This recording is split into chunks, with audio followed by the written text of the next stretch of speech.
Price அல்லாஹ். கர்த்தர் நாமத்துக்கு மகிமை உண்டாவதாக. இன்றைய வேத வசனம் ஏசாயா 43 அதிகாரம் 2 வசனம் நமக்கு எப்படியாக சொல்லப்படுகிறது. நீ தண்ணீர்களை கடக்கும் போது நான் உன்னோடு கூட இருப்பேன். நீ ஆறுகளை கடக்கும் போது அவைகள் உன்மேல் புரளுவது இல்லை. நீ அக்கில் நடக்கும்போது வேகாது இருப்பாய். அக்கினி ஜோலை உன்மேல் பற்றாது. ஏசப்பா யாக்கோப்பை பார்த்து சொல்ற, யாக்கோப்பே நீ பயப்படாதப்பா, நான் உன்னுடைய தேவன், நான் உன்னை மீட்டு கொண்டேன், நான் உன்னை பேர் சொல்லி அழைத்தேன், நான் உன்னை சிருஷ்டித்தேன், நான் உருவாக்க, நான் உன் கூட தான் இருக்கிறேன், நீ பயப்படாத.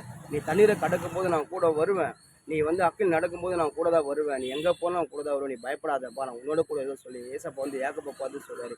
இன்னைக்கு நம்மளோட வாய்க்குள்ள சரி, அவர் நம்மளுடைய தேவனாக இருக்கார், நம்ம ஒரு நாள் பயப்பட வேண்டிய அவசியமே இல்லை. அவர் நம்ம கூட தான் இருக்காரு. அவர் சொன்னால் அவனை விட்டு விலகுவதும் நம்மளை கைவிடுவதில்லை. ஏசப்பா நம்ம ஒரு நாள் விட்டு விலகாமல் நம்மளை கைவிட மாட்டோம். ஒன்று நம்ம அவர் மேலே நம்பிக்கையாக இருக்கும்போது, அவருக்கு நம்ம உண்மையாக இருக்கும்போது, நம்ம அவர் விசுவாசிக்கும் போது ஏசப்பா நம்மளை ஒருபோது கைவிடும். எல்லா சூழ்நிலை நம்மளோட கூட தான் இருப்பார். நம்ம தண்ணீரை கடக்கும் போது அந்த தண்ணீர் நம்மளை புறாது. நம்ம அக்கில் நடக்கும்போது நம்மளை வேகாத இருப்போம். எல்லா வட்டிலும் கற்று நம்ம பாதுகாப்பார். தண்ணீர் போல் நம்ம வாழ்க்கையில் பிரச்சனை வரும்போது அந்த பிரச்சனையை ஃபேஸ் பண்ண கர்த்தர் உதவி செய்வார். அக்கினி போன்ற ஒரு கடுமையான பாதை நடக்கும்போது அந்த பாதையை கடந்து செல்ல கர்த்தர் உதவி செய்வார். நம்மளை ஒருபோது கைவிட வேதம் சொல்லுது, பகலில் வெயிலினாலும் இரவில் நிலவினாகிலும் ஒன்றும் உங்களை சேதப்படுத்துவதே இல்லை சொல்லி சங்கை தாபி சொல்கிறாரு. எதுவுமே நம்மளை சேதப்படுத்தக்கூடாது. ஏன்னா ஏசப்பா நம்ம பாதுகாக்கிற தேவனாக இருக்காரு. ஒன்று நீங்கள் பயப்படாதீங்க, அவர் உங்கள் கூட தான் இருக்காரு. அவர் விசுவாசிங்க, அவர் நம்புங்க.